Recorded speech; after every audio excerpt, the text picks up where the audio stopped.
For the second night in a row, violence erupts in a Middle Tennessee city after a planned peaceful event. A state of emergency declaration and mandatory curfew are in effect in Murfreesboro tonight after tensions rise after a vigil for George Floyd. News Channel 5's Sina Saleem is live at MTSU with an update for us. And Sina, how are things looking out there now? Emily, believe it or not, this was one of the spots that got a little rowdy earlier tonight. But you couldn't tell by looking at it right now because it's so quiet. It all started today with a vigil to honor George Floyd, the man who was killed in Minneapolis. But by nightfall, it got rowdy and a little bit more crazy. I want you to take a footage though right now of our Sky 5 video that we shot earlier today. Protesters were having a standoff with police near MTSU.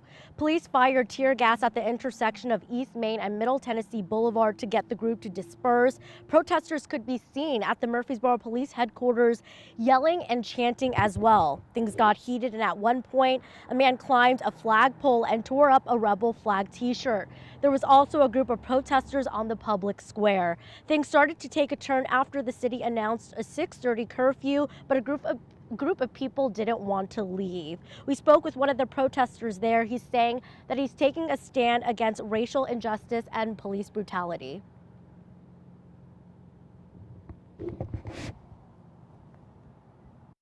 Not everybody out there was there to destroy. Everybody out there had a voice. All the destruction and all that's been built up over years. We are tired. I'm tired of being afraid to walk down the street. This is not in Tennessee. This is in every city, as y'all can see. Every single city. We are trying. We tried. And people don't understand how to voice themselves. People don't understand.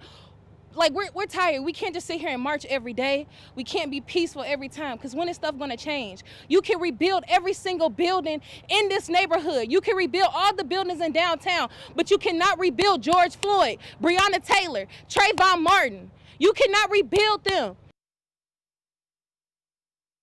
Like, it's a real pain because it's nothing you can do. Like, it's almost like you don't matter. They can kill you and go home. Kill you, get off. If I was to go out here and kill another black man, they sending me to jail.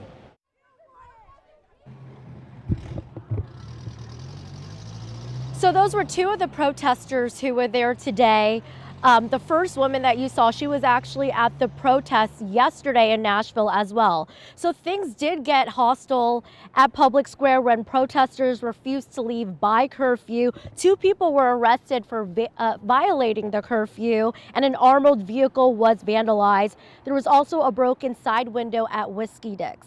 Many of the stores at Public Square actually boarded up their windows just to prepare for today's protest and rally. This after seeing what happened in Nashville yesterday, where things definitely got a lot more wild. So, tonight, I will say for the most part, things were pretty calm compared to what we saw in Nashville yesterday. There was some violence and some destruction to property. And again, two people were arrested. But for the most part, people did eventually end up obeying curfew.